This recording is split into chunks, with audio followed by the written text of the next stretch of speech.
Welcome to the Everything Coworking podcast. This is your host, Jamie Rousseau. Thank you for joining me. We're going to talk today about the chicken or egg paradox.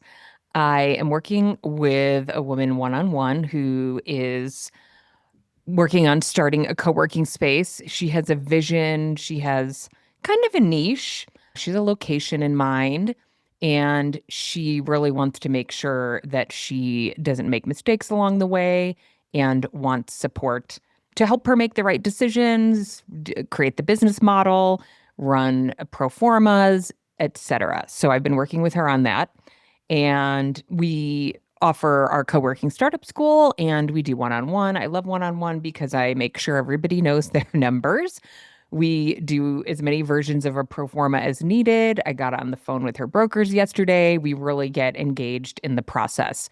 But the thing that she said to me recently that I thought you might resonate with if you are working on starting a co-working space, or even if you're expanding and it's been a while since you went through this feeling of doing something totally new, is you're going to do a lot of things that feel maybe out of order or make yourself question, should I really be, is this the right thing to do now? Am I getting ahead of myself? Do these people think I'm a total imposter?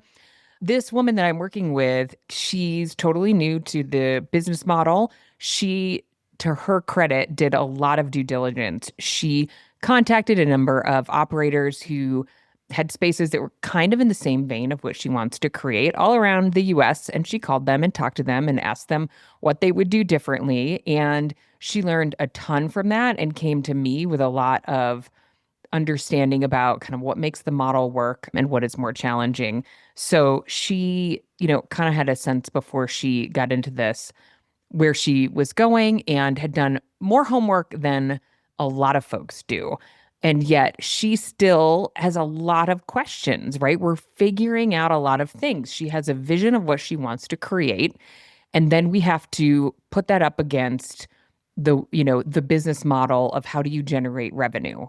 And what we want to create for people isn't always the thing that people pay the most for, right? So that's one of the things that I love to work on is figuring out, okay, how do we create a business model that addresses your why and creates a space that you want to create and that is also profitable.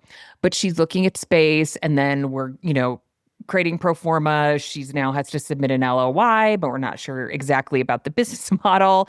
Is the space too big? How's this going to work? What does she really need to get in terms of TI? And so, we're doing phone calls and going through models and answering questions. And she said, to me the other day, she said, sometimes I feel just kind of delirious.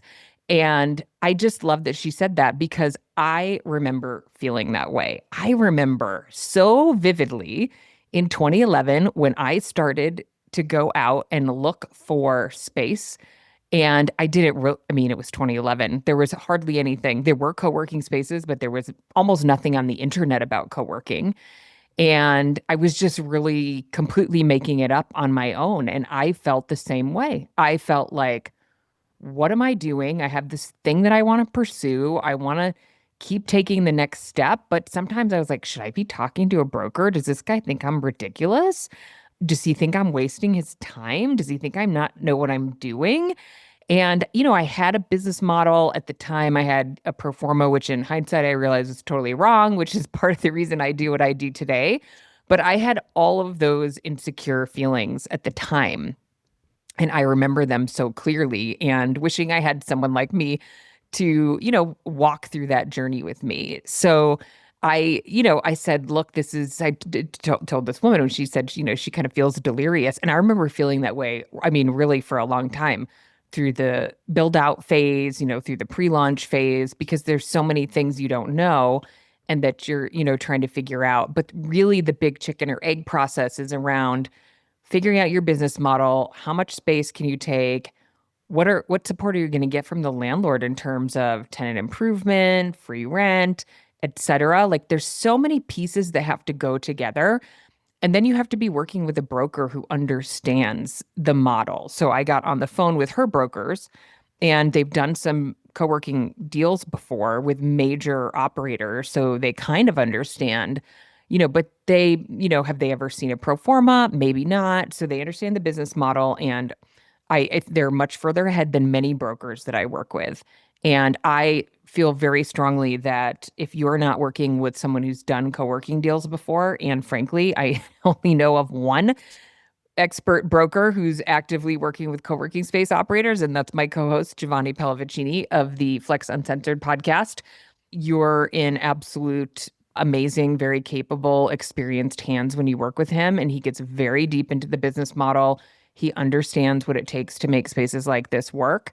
So I get very anxious when folks are not working with Geo. So I've been doing some work helping them understand the model. I even sent them a video with kind of a pitch letter to the landlord, because I think there are a lot of brokers out there, and I got this vibe a little bit, that still feel like it's hard to sell a landlord on co-working, when the opposite could be true, depending on how you frame it, that landlords should absolutely want co-working in their building.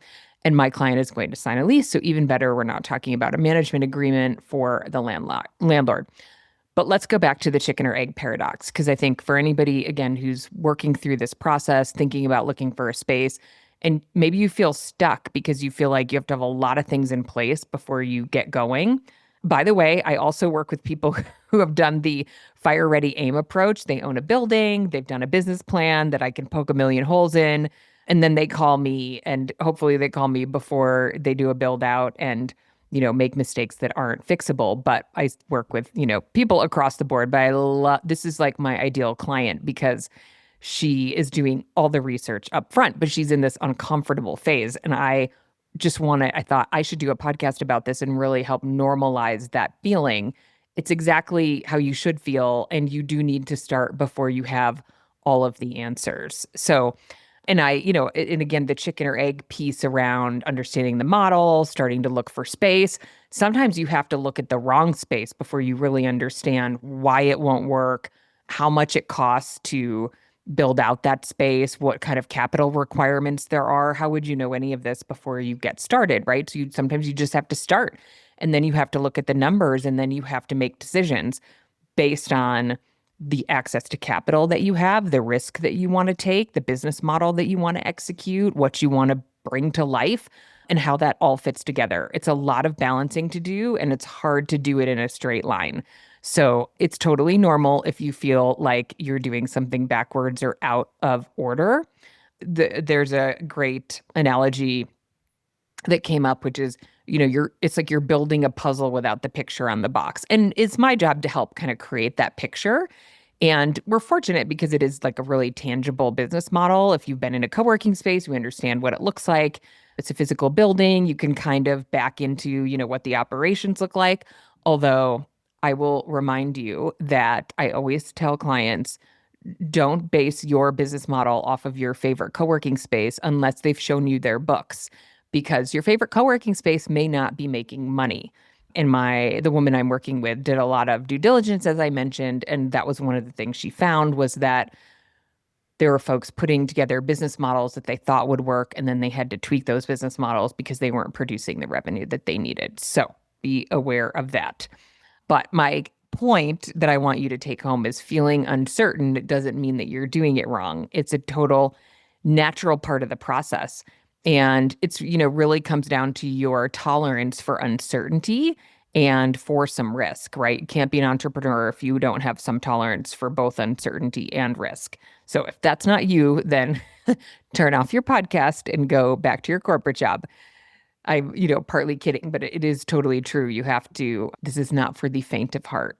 So what do you need to have in place in order to start the process? You need a vision around what you want to create. What do you want to bring to market? How do you want to be different from what is in your market already? Why do you think that you'll be successful? Who's your ideal client? Who's going to pay you to join this space? And having things like Pinterest boards. And this is one of the things that came up when we talked to the brokers, we were talking kind of about the business model and how much TI we'd need from the landlord or other concessions. Maybe we had lots of creative brainstorming around that. But some of the early pieces that you actually really do have to start with early is understanding the product mix that's going to drive revenue so that you can meet your financial goal. And that's one of the most important things you need to start is what do you need to get out of this business? Do you need to make a profit, or is there another reason you're running this business? And I see the gamut, let me tell you. So the answer is not always profit optimization. I talked to potential co-working space owner recently who wanted to use the revenue from the co-working space to fund a not-for-profit. I love that. So you may have lots of whys, but you need to know sort of what your product mix is going to be. And that's oftentimes where I can be the most helpful because can kind of dive in and make sure we're lining that up against a pro forma. So we have financial models that we use to really quickly assess what's going to work or not work for that space. We plug in assumptions around, ancillary services, like is it going to be heavily event focused? But so knowing kind of what you want to build in the space is actually something you do need to have pretty early on because you need to understand what the capital is going to look like and you're looking for space that kind of lines up with what you're going to build. And one of the things that came out of the call we had with the brokers was, okay, we need a finishes board from this client because she's going to create something that's a little more elevated and we think the build out costs will be a little bit higher, even in the spaces where she doesn't have a lot of walls. So we needed her to go do a Pinterest board so that we could work with a GC, a general contractor, and get a preliminary quote. And this is where the chicken or egg piece comes in, right? Because you are looking at space, you don't necessarily know exactly what you're going to create yet. Like putting those pieces together is totally foreign to you.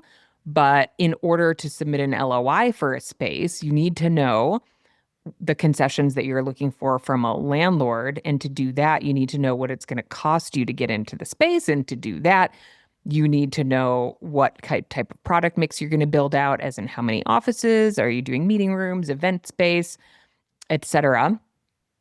And then what is the level of finishes that you're going to have? So I'll give you an example, like the Mullen, for example, is a very high-end brand, mostly in Manhattan and Brooklyn right now. They have a location in Nashville. They're expanding to Austin. They happen to come from a furniture background, so they have a big benefit there. But if they were to buy those from the open market, their fixtures, finishes, et cetera, would be really high end and a really expensive build out. So if that's part of your brand positioning is that you're premium and you're not buying your sit-to-stand desks from IKEA, you're buying them. Yeah, well, that's a bad example, but you're doing like restaurant quality seating areas, et cetera. Your build out's going to be higher and you need to get an estimate on that. And that's not necessarily something that the landlord's not going to give more concessions just because you want to build a more premium brand. So you have to really understand the numbers, what support are you going to get from the landlord, and that can really vary. We've seen, and I just worked with Geo on a group, and I hope we'll have them on the podcast because they're just about to start their construction.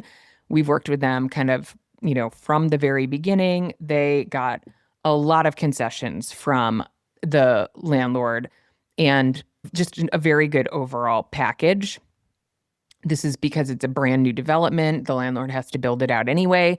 And they wanted co-working in the building. They thought it was a great amenity. They're going to have event space, meeting rooms, et cetera, that other tenants can leverage. So great package. But sometimes this client I'm working with, for example, is in a really hot market in a really hot neighborhood in a major market without a lot of commercial space. And I get the sense that the landlord probably will have its choice of clients. So he has to decide, does he want co-working? And does he have to be willing to give a little bit more in terms of concessions in order to support the co-working model? So you do need to start putting a lot of pieces together pretty early on. And it doesn't have to be me, but I have to, or my team. We have coaches on our team who are fantastic at what they do, great at the numbers. They understand the full process.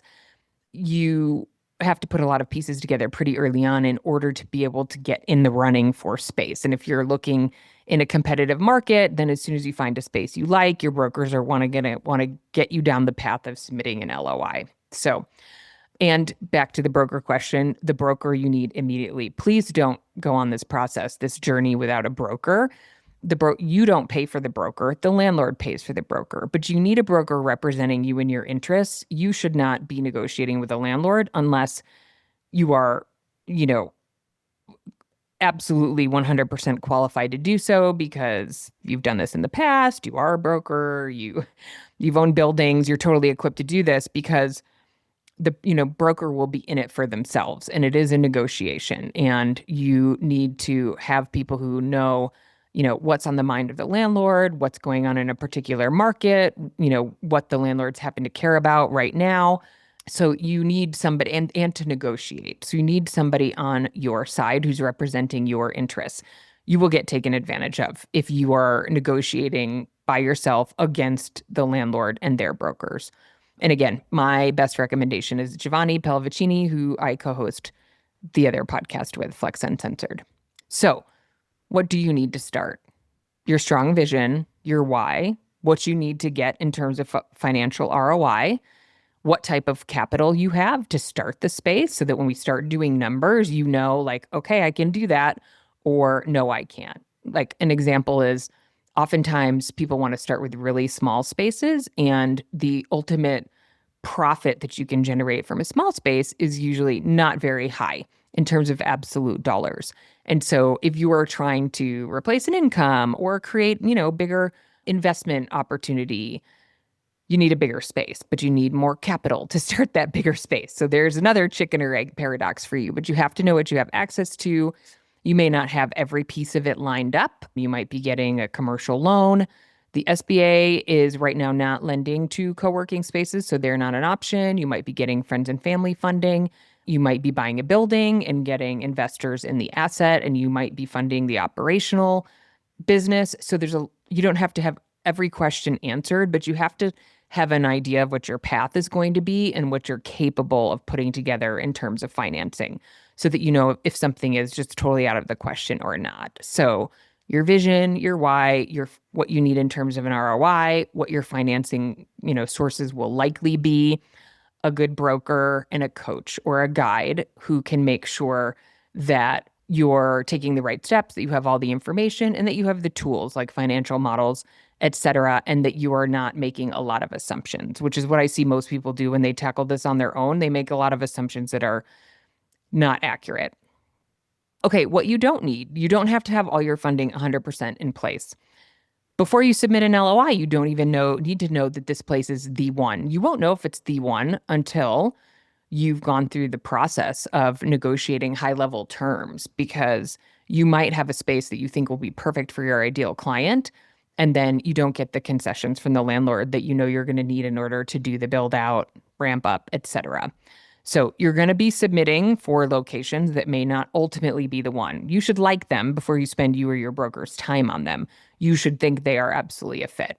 You don't have to have a full floor plan or furniture sources nailed down or all of your colors picked or even a logo. So, I actually think it is best to not invest heavily in branding, et cetera, until you found a location, because it takes time. You do need something in place because you're going to want to have a pitch deck for the landlord. You're going to want to have a business plan in place, but it doesn't have to be strongly visual. And I did work with this client on putting together a business plan that was specific to the landlord. And she has two versions of her business plan right now. She came with one that was much more focused on her vision. And then we created one that was much more in a voice that the landlord would, align with. And in the language, in the way that he thinks about, who a tenant might be and what the risk is, and et cetera. So you need to have a business plan. It doesn't have to be highly visual. You don't have to invest in branding and logos and all of those things yet. You don't need permission from anyone to dream and get started and take one step at a time. You just need to give yourself permission to let it be messy for a little while and let it feel like maybe you're, doing things out of order, or maybe you're asking time from brokers when you don't have all of the, pieces in place. And just be transparent with your brokers. You may find brokers who won't spend time with you until you have, kind of everything in place. And that may not be the fit for you. Some brokers will want to make sure that you actually have funding to do this business. So they're going to ask you some filtering questions because they can't spend time with you if you're not a legitimate candidate to sign a commercial lease. So that's really important. But, if you're looking at a smaller place in a smaller market, that may be pretty accessible to you and that may be an easy box to check. What you do need is some clarity and a willingness to just kind of get going and take one step at a time.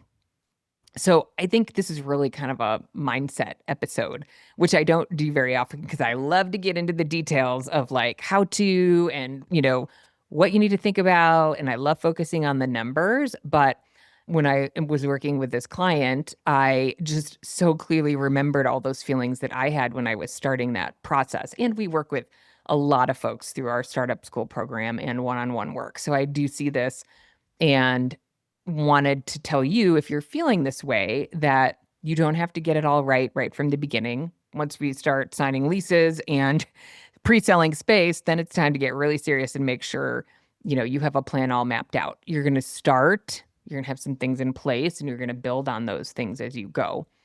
And you're not committed to anything until you sign a lease. And that's the great news. And this is what this client said to me really clearly. And I was so, again, perfect client. She's like, I'm not going to sign anything that I'm not 100% confident in. She said, not that I'm not willing to take risk or that I don't know there will be things that happen that are unexpected, but I want to really understand the risk that I'm taking. I want to know the numbers and I want to understand, what the deal looks like and have a plan in place. So she's just doing all the homework and taking it one step at a time, and she won't feel rushed, which is great. And you also don't want a broker who's pushing you in terms of timing to commit to something that you're not ready for.